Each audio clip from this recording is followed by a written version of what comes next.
Bismillahirrahmanirrahim. Assalamualaikum warahmatullahi wabarakatuh.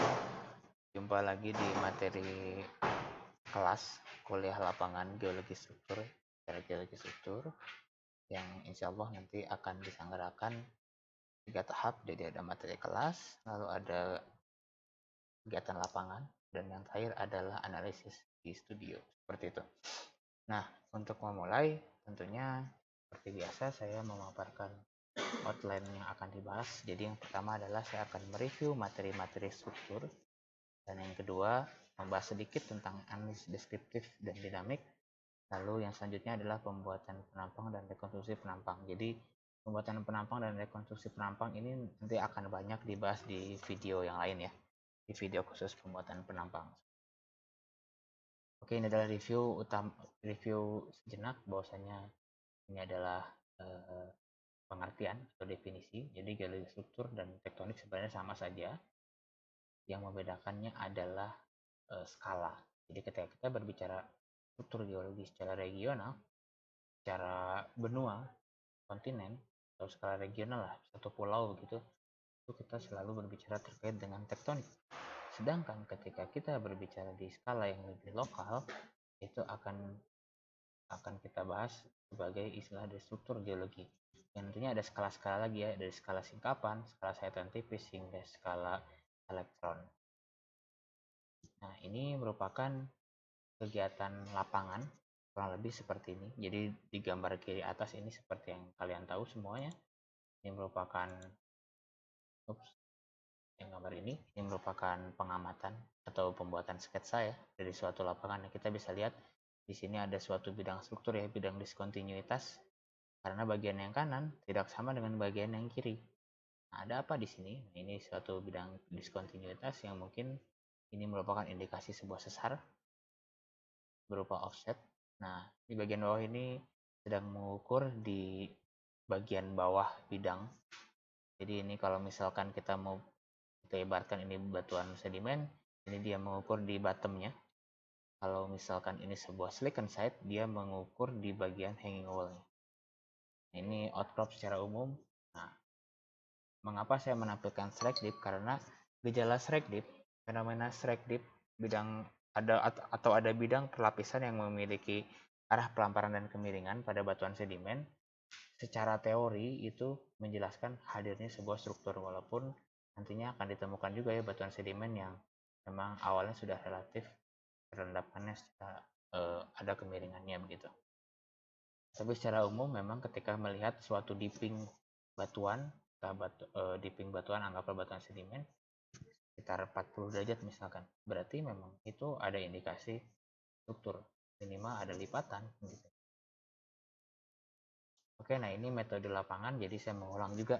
Jadi biasanya kita melakukan pengamatan lapangan, tentunya di lapangan kita melakukan pengukuran, ada dokumentasi juga. Lalu setelahnya kita masuk ke studio, ada analisis, ada interpretasi, dan nanti menghasilkan suatu model dari struktur. Begitu. Nah, ini tipe-tipe struktur geologi, jadi ada ya, struktur kontaknya. Jadi kontak ini merupakan primer, jadi ada kontak dari suatu bidang. Jadi biasanya kita ngukur di kontak nih. Lalu ada struktur primer, ini biasanya dari fitur-fitur di batuan sedimen, atau ya struktur-struktur di batuan beku juga ada, di metamorf pun ada, yang dijelaskan bahwasanya struktur itu terbentuk pada pada masa bersamaan dengan batuan itu terbentuk. Lalu yang objek kita kali ini adalah di secondary structures. Jadi ini adalah struktur yang terbentuk ketika batuan tersebut telah terbentuk. Jadi bisa dikatakan struktur sekunder ini adalah post genetik, sedangkan struktur primer ini adalah genetik. Oke, kita masuk ke analisis ya. Ini adalah analisis deskriptif, penjelasannya ini kinematik dan dinamik.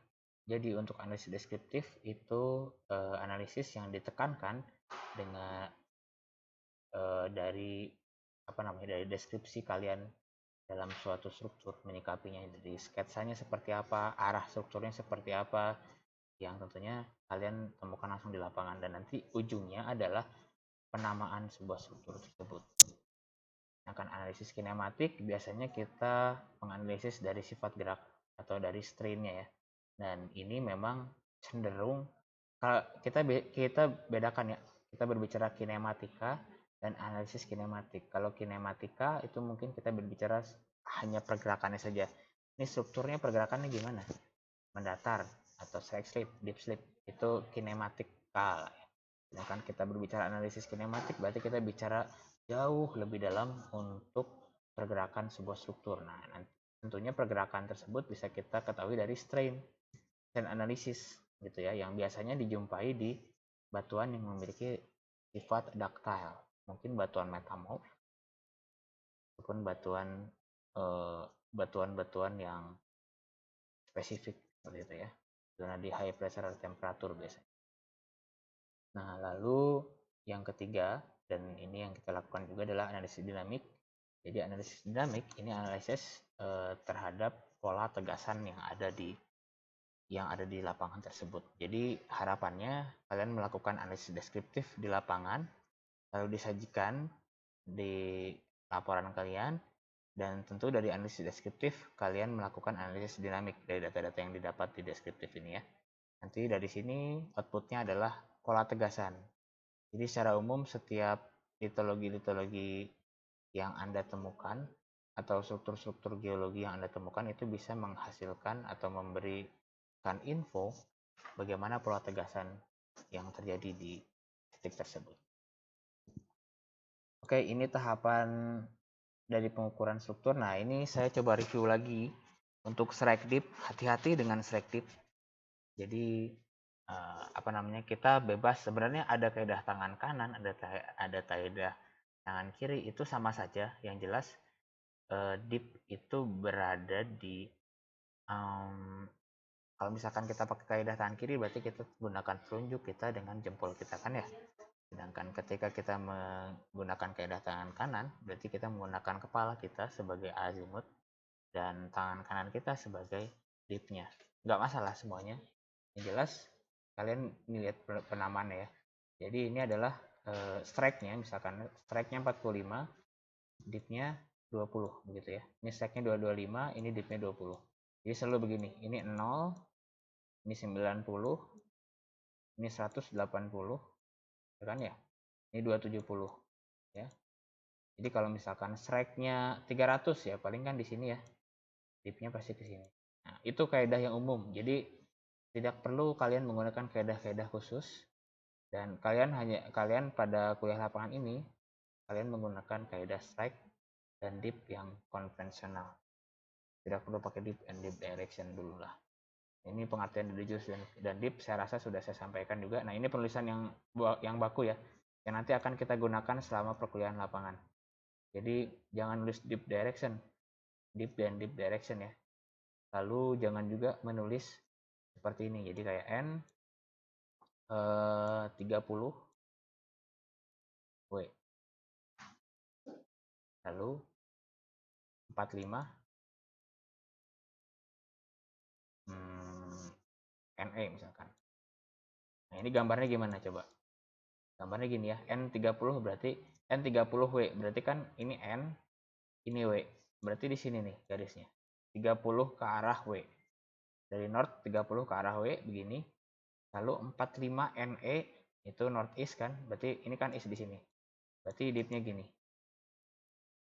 Ini kan sama saja dengan N 330 saya 330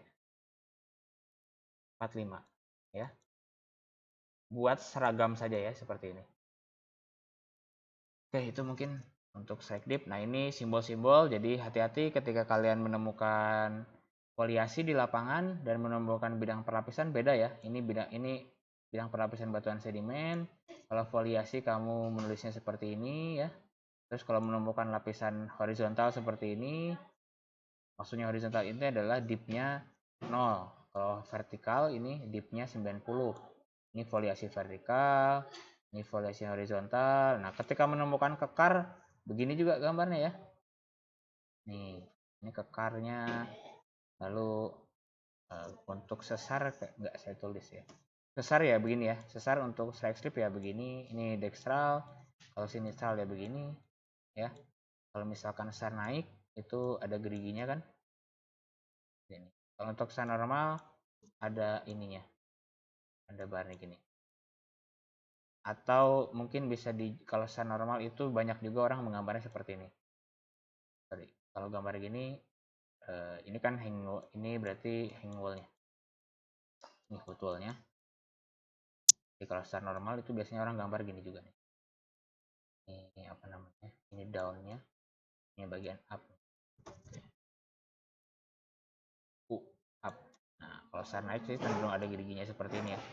Nah, perhatikan juga ada geriginya gini berarti hang wall-nya di bagian sini, rekan-rekan semua. Foot wall-nya di sini. Jangan sampai kebalik.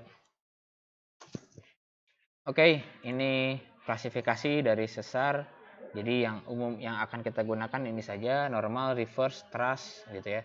Reverse sama truss sama aja. Ini merupakan bagian dari deep slip. Nah, kalau strike slip ini seperti ini ya, ada sinistral, ada dextral, ada oblique juga. Nanti kita gunakan oblique. Jadi untuk spesial fault geometry dan yang rotasi-rotasi kita tidak gunakan dulu karena itu terlalu advance begitu. Nah, lalu ini hang wall dan foot wall. Tadi saya sudah ingatkan bahwasanya hang wall itu blok yang berada di di atas bidang sesar, sedangkan foot wall itu berada di bawah bidang sesar. Ini harus paham. Jangan sampai salah. Oke, ini adalah sesar. Jadi ini bukti keadaan sesar, saya review lagi saja. Jadi ada batuan sesar atau fault rock. Nanti bisa terbagi ke dalam fault breccia atau fault gouge ya. Dan juga ada direct fault, lalu ada silicon site, ada offset litology, dan ada chatter mark atau penanggaan. Sebenarnya silicon site ini juga sepaket dengan silicon line, gores garis begitu. Nah, jadi salah satu aja kalian menemukan bukti ini, itu bisa menjadi indikasi sebuah sesar. Oleh karena itu, kita perlu cermat dalam melakukan pengamatan di lapangan. Nah, ini kotak yang bagian bawah, ini tentunya ada fitur-fiturnya ya. Di sini, nah ini yang di pointer saya, ini merupakan silicon line. Jadi nanti akan ada pitch ya. Pitch itu adalah sudut antara bidang horizontal ini, strike-nya lah. Arah strike-nya, garis strike-nya itu dengan silicon line-nya. Oke, jadi kita permudah saja, kita tidak perlu menggunakan rek gitu ya. Kita tidak perlu menggunakan trend dan plang dari struktur garis, kita cukup gunakan pitch-nya saja. Gitu. Nah ini dia. Ini kan ada plang ya. Ini plang dan trend. Bisa menggunakan ini, tapi bisa juga menggunakan pitch. Jadi saya cenderung lebih baik kalian menggunakan pitch saja begitu. Nah, tentunya untuk pitch itu jangan lupa dikasih arahnya ya, arah pergerakannya ke arah mana. Ini adalah Anderson classification. Ingat sigma 1 itu selalu lebih besar daripada sigma 2, lebih besar daripada sigma 3. Sigma 2 lebih besar daripada sigma 3 dan sigma 3 itu merupakan minimum. Merupakan stres yang paling kecil. Nah, ketika sigma 1 berada di posisi vertikal, itu pasti akan terjadi sesar normal. Oke ya. Sedangkan sigma 1 berada di horizontal, itu bisa terjadi dua hal atau dua kemungkinan. Bisa jadi sesar naik, bisa jadi sesar geser. Berarti poinnya adalah di vertical stress-nya. Ketika vertical stress-nya atau stress di area vertikal ini sigma 3, itu akan terjadi sesar naik, sedangkan ketika vertikalnya itu sigma 2, itu akan terjadi sesar slack slip, sesar geser ya, baik sinistral maupun dextral. Nah, ini adalah penamaan. Jadi kita lihat untuk menentukan penamaan, ini kan analisis deskriptif ya. Kalian cukup memiliki data deep dari strike deep ya, dan pitch-nya begitu. Nah, nanti misalkan kalian memiliki bentar. Saya kayaknya kasih contoh nih, tunggu ya.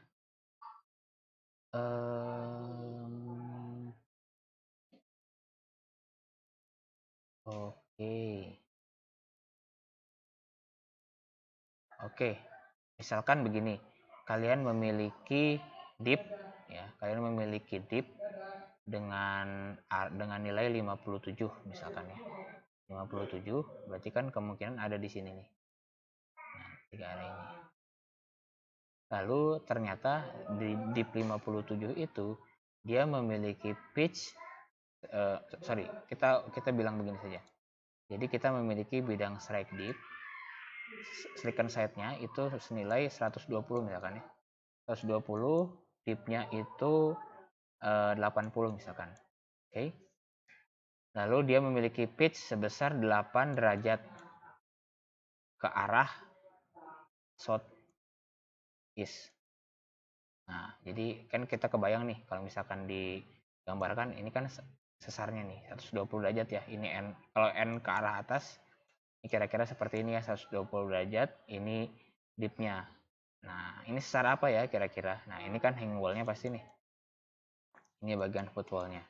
Nah, bergeraknya kemana? Ke southeast. Berarti kan kemungkinannya bisa jadi sesar geser ya kalau seperti ini. Jadi sesar geser spesifik sinistral. Nah, jadi itu kemungkinannya. Nah, tentunya kita lihat 80 derajat, oke, berarti mungkin zonanya di bagian sini ya, yang saya arsir. Kemungkinan yang saya arsir semua nih 80 derajat. Lalu pitch-nya bagaimana? Pitch-nya itu ke south east ya. Nah, south east kan berarti di kuadran bagian sini ya mungkin ya. South east itu bagian sini kan. Ini south, ini east kan. Nah, oke. Sorry, ini kan pergerakannya left, sedangkan ini pergerakannya right. Berarti mungkin di bagian sini juga. Nah, 10 south east kan ke arah south, maksudnya ini ke arah south lah ya. Ke arah south itu berarti mungkin ke arah sini. Jadi ini kita ambil 8 derajat di sini dan tentunya dipnya 80. Berarti mungkin di sekitar sini. Nah, mungkin kita bisa katakan ini left slip fault begitu. Oke, nah ini adalah tugas kalian. Silahkan kalian jawab per poinnya, 1 apa, 2 apa, 3 apa. Ini contohnya saya contohkan. 1 touch fault, 2 reverse slip fault. Silahkan kalian tulis di kertas lembar ya. Saya ingin kalian gambarkan juga si diagram ini kan simple, tinggal pakai penggaris digambar gini. Ini nanti sekalian kalian gunakan tabel klasifikasinya untuk menentukan nama sesar nanti ketika kalian melakukan analisis deskriptif. Jadi tugas kalian juga bermanfaat nantinya. Kan yang dikumpulkan scanannya ya, bukan barang aslinya, jadi masih bisa kalian manfaatkan. Oke, lanjut kita ke kekar. Jadi kekar itu ada beberapa jenis sebenarnya, atau sebenarnya kekar itu secara umum struktur struktur brittle ya, brittle structures yang dipengaruhi oleh yang tanpa memiliki displacement lah. Jadi dia itu terbuka, dipengaruhi oleh tensile stress begitu. Nah, ada beberapa jenis sebenarnya. Ini sudah saya bahas ya di lapangan saya rasa.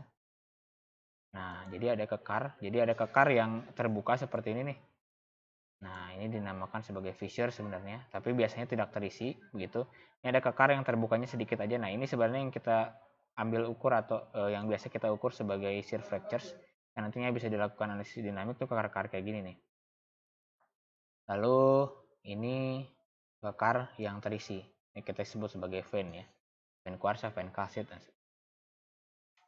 Nah, ini data keluaran kekar. Jadi setidaknya kita memiliki sedikit kekar, lalu ada mengklasifikasi kekar, jadi maksudnya adalah shear fractures kah atau gas atau vein begitu kan, nanti saya jelaskan di slide selanjutnya.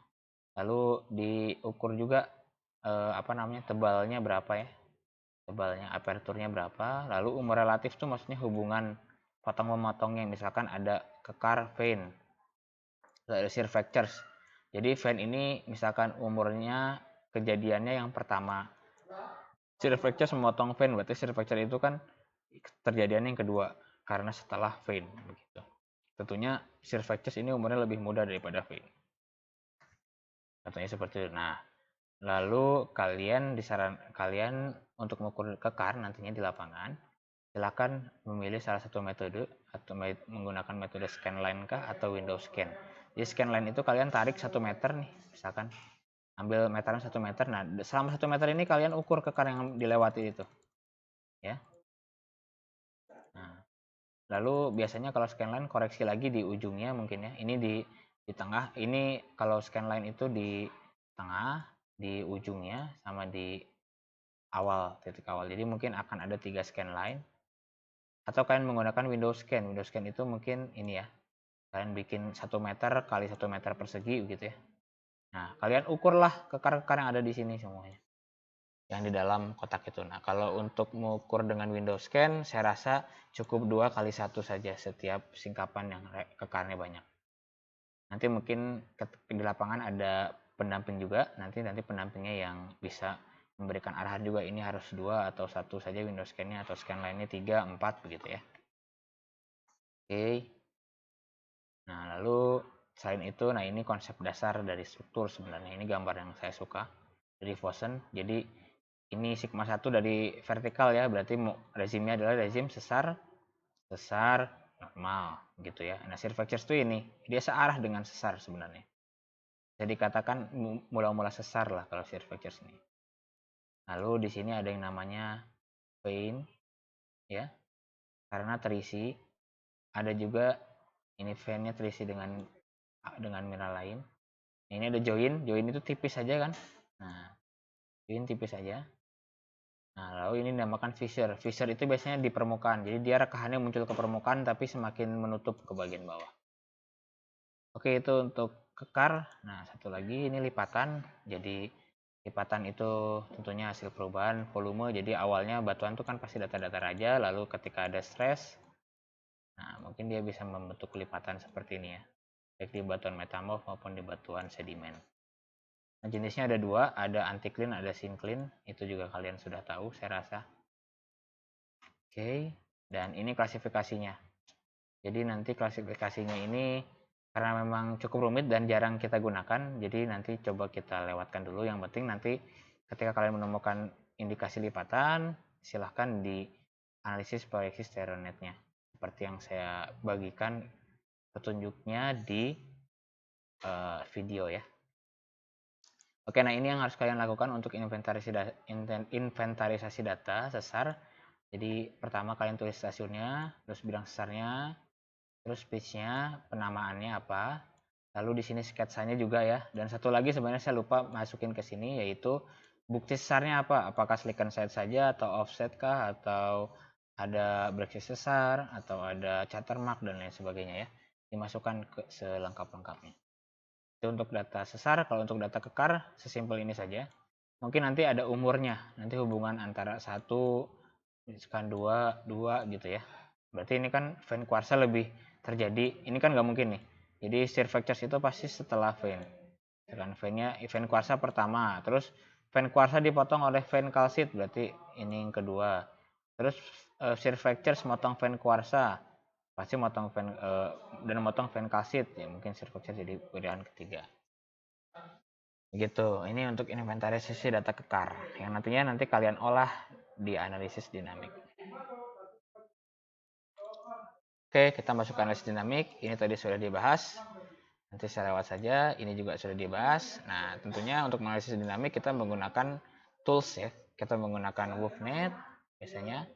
Kita menggunakan SmithNet, menggunakan Ross diagram, dan menggunakan Casbek.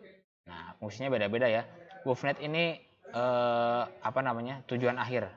Jadi ini digunakan di akhir. Ini nanti analisis dinamik sesar dan kekar menggunakan WoofNet. Dan lipatan juga.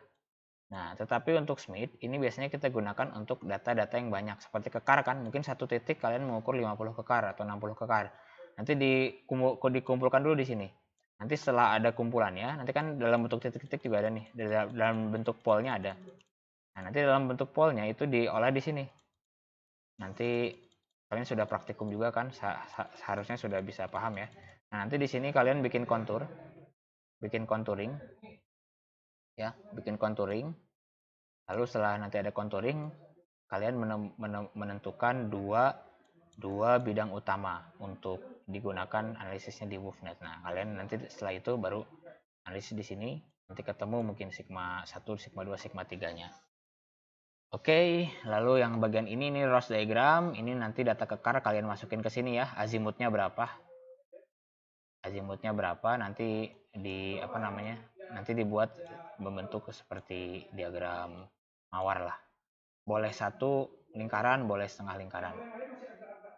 Nanti ini mungkin guidance-nya, karena ini simple, guidance-nya nanti saya berikan di lapangan saja ya. Setelah dari lapangan maksudnya. Oke, ini adalah alur dari analisis dinamik. Ini ada analisis sesar, silakan dibaca saja alurnya. Saya rasa harusnya sudah familiar.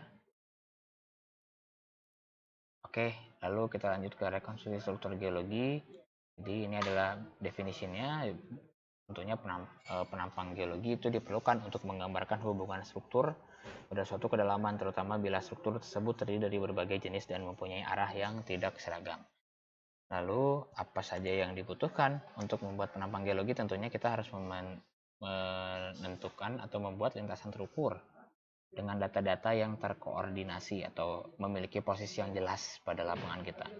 Tentunya pewarnaan lintasan itu bisa menjadi added value untuk mempermudah analisis, dan tentunya kita harus peka dan mengukur semua kontak atau bidang batas batuan, baik bidang perlapisan, kontak litologi ataupun sesar gitu ya. Nah, ini salah satu contoh penampang, itu sudah saya sampaikan ini ya, bagaimana prosesnya di pertemuan sebelumnya. Saya rasa tidak perlu saya sampaikan terlalu banyak, dan nanti juga silahkan disimak video untuk penampang, itu juga cukup lama itu videonya. Jadi tolong diluangkan waktu, jangan leha-leha walau mentang-mentang online begitu, karena memang saya padat juga lumayan materinya ya. Jadi tolong dimanfaatkan waktunya sebaik-baiknya.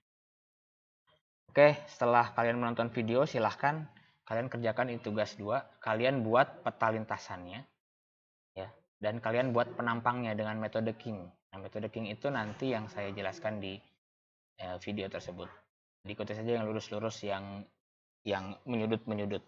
Lalu gunakan apparent dip ya. Ingat, gunakan apparent dip yang sudah dijelaskan di materi LG kemarin. Karena memang urutan observasi, LG, PPS, geomorfo sama struktur itu suatu kesatuan jadinya.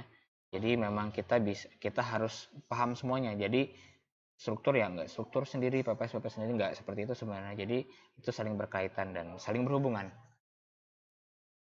Oke, ini adalah apa yang harus Anda lakukan. Sebenarnya sudah saya jelaskan juga ya di awal, nanti sudah saya briefing. Nah, ini kurang lebihnya gambarannya seperti ini. Ini adalah gambaran umum ketika kalian melakukan pemetaan. Oke, silakan apabila ada pertanyaan, kalian tulis dan kalian simpan di sesi pertanyaan nanti. Sekian untuk rekaman pendahuluan materi kelas. Oke, terima kasih.